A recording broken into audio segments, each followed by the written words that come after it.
Welcome back to the championship game for the inaugural 2010 Bowling Promotion Cup. From Chateaubriand in France, the man in the orange shirt, national team member, and a very, very good player by the looks of it. Phil Hulst, just coming on to the international scene and giving a good account of himself so far at this tournament. Managed to dispose of Viktor Krasavkin of Russia, followed by his compatriot Sergei Andreev. Neither men bowl particularly well, it has to be said, against Phil Hulst, so he's going to have a very different test in this championship match up against PBA player Michael Haugen Jnr. And what a way to start. Strike first up, although it was a Brooklyn one. Oh, he's not going to worry about that. Any strike against a PBA exempt player, wherever it goes, if it counts 10, that's great. It looks great on the score sheet. It's a big cross. Now then, Michael Haugen, one of the most patient men on the PBA. 43-year-old, tall man. He can match the Dutchman for height. That's not a great start. Oh, well, that was pretty unfortunate, actually, because that's a 4-9 split left off of a ball which was almost perfect, but not quite. And unfortunately, it can be an open frame. Dear me. Yeah, it's not the way to start. It was very unfortunate. To all intents and purposes, it looks like it's right in the 1-3 pocket. Now, the reason that Mike was so patient in his career, had to wait for 200 PBA events before he took his first win. But he's taken a couple of big wins, that's for sure. He's also, Cass, had a couple of notable defeats as well. Cast your mind back, Simon, to 2001. The Greater Louisville Open final between Michael Haugen Jr. and Pete Weber. Mike shot 279 in the final game on television and still lost, believe it or not. Pete Weber taking 289, 11 strikes, and shut him out on television. Not a game that he'll want to remember. And had to wait another 7 years before he finally took his title. He could have throttled Pete Weber that day. Mind you, Pete likes his drama, as we know. Yeah, hopefully we're going to see Pete in Europe sometime this year. There's a few events going that he's played in for a couple of years and has been more than welcome to come back. And Phil Hulst gets his second strike in the right place this time, on the right-hand side of the headpin. So he's opened up with 2 strikes. Like Haugen, an open frame. Well, we know exactly how the European players think about the PBA in general. They want to play on it, they want to be there, they fully appreciate the talent of the bowlers that operate on that particular tour. But once those PBA bowlers step outside of the States, they are fair game, and these European bowlers are desperate for a go at the big names. And this young man has got his chance now. What a start to this championship match. Good lad. Another strike from Phil Hulst, and the 20-year-old is showing no nerves at all. No, another good-looking strike, 3 strikes in a row. The nice thing about it is he's played 2 games already on this pair of lanes, so he's lined up. He knows where the ball is breaking and not breaking. Michael Haugen is coming in fresh, and he's got to find that line, and that's high through the headpin as well. Looking to play the straighter shot, more from the corner of the lane and the wider outside. Just hasn't quite got it right in his first 3 shots. As I said earlier, it's only a 1-game shootout, so he's only got 7 frames left to find it and start striking. Managed to spare all right, 2 in a row. It's not what he needs if he's going to take this young man, this young 20-year-old from Holland, and give him a bit of a bowling lesson. Well, fair play to Michael. He's put his reputation on the line at this tournament. I'm sure Bruno Bidone is very grateful for his participation. Oh, absolutely, yeah. The man from Arizona's come over at short notice to take part in the Bowling Promotion Cup, and it's great to see. There we go. There we go. He's in. Now, can he stay in? As you can see, it's certainly a less hooking shot that he's playing. He's playing from the outside of the lane, off the corner, reasonably straight, but got the rotation on the ball. Just got up and mixed those pins around. Got some work to do because he's behind. And this young man must be feeling quite confident. Starts with 3 strikes in a row.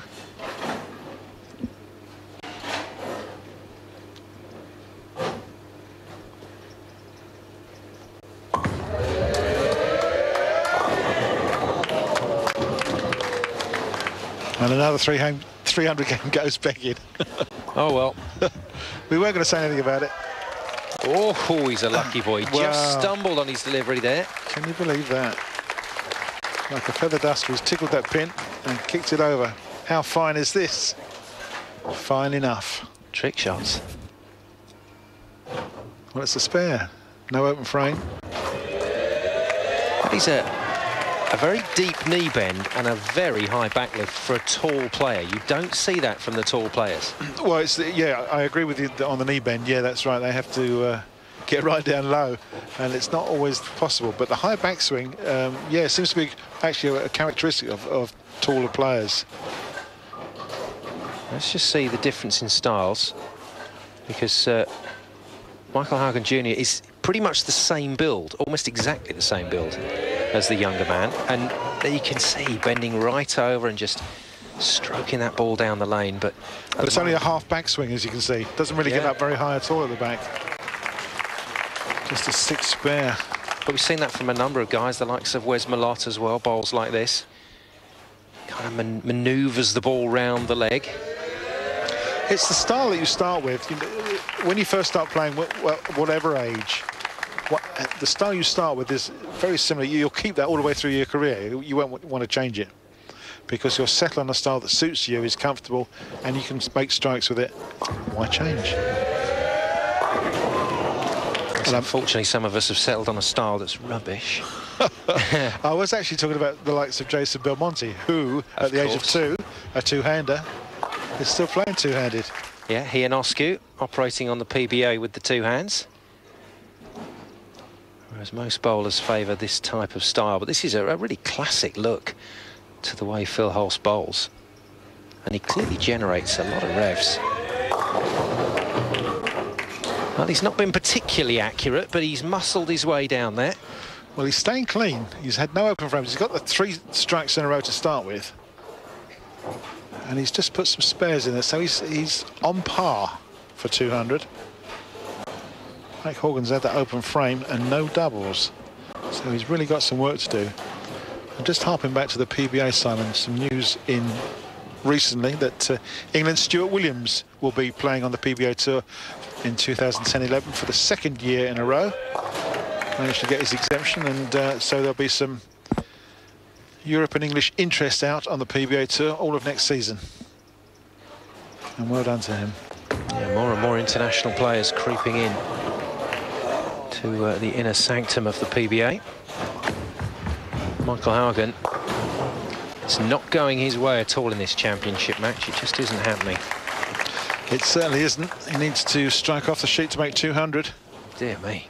And has only made 2 strikes so far, so he's not having the best of days. But as we've said, it's good to see a PBA exempt player over here promoting the sport outside of the USA.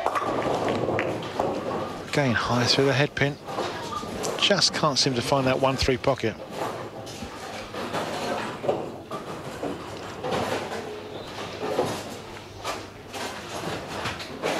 Of course, given another few games, I'm sure he would do, and he'd be averaging probably somewhere around 215, 220. But he just needs to warm up, and unfortunately he's running out of frames to do that.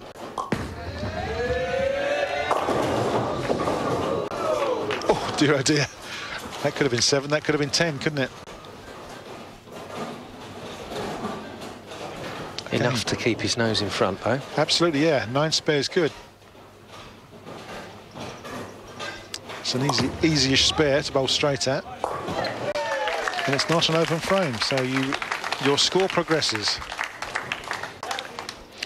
There's actually 40 pins in this now, which is going to be much too much for Michael Haugen to bring back, I'm sure, because this young man doesn't look as though he's going to miss very much, although he may cross the head pin and get the occasional Brooklyn strike again.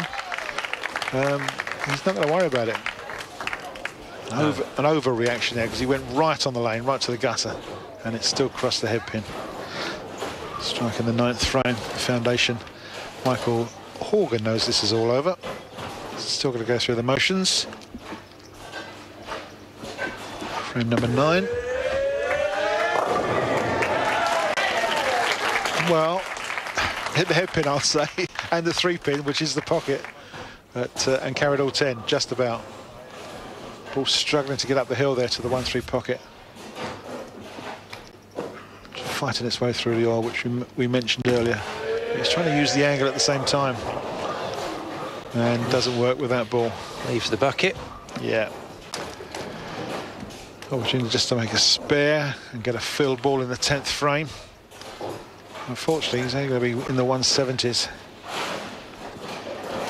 3 strikes, no doubles. And Phil Hulst of the Netherlands is going to be our champion, and I'm not sure how many people thought that was going to happen at the start of today. Sergei Andreev, the man he played in match 3, certainly underperforming and didn't push him. But we all thought that after that result, Michael Haugen Jr. was going to come out here and just take this tournament by the scruff of the neck. And he has struggled on this lane to find any sort of line. Unfortunately, Simon, he's bowled his lowest game ever in Europe, 172, which he may not want to have posted around the world. Records tumbling. But tournaments, every tournament has to start somewhere. Every concept has to start somewhere. And I think tournaments like this, Cass, are a real indicator of the real groundswell that's happening at the moment in 10-pin bowling. Its popularity is really on the up again. Well, most certainly in Europe it is, Simon. It always has been in Asia and the United States, but European bowling is really on the up. Men's World Championships coming up later this year. Michael Haugen there just having a bit of a laugh with his opponent along the lines of, come on, if you're going to win this match, how about you do it properly? A bit of a trick shot required here to finish it off, and he's taken as wide as a right-hander possibly can. It was a good effort. 219 plays 172, and Phil Hulst not only has picked up the 2010 Bowling Promotion Cup title, the first one ever, he's also taken a very nice scalp as well by beating Michael Haugen Jr. Congratulations then to Phil Hulst, the winner here in France.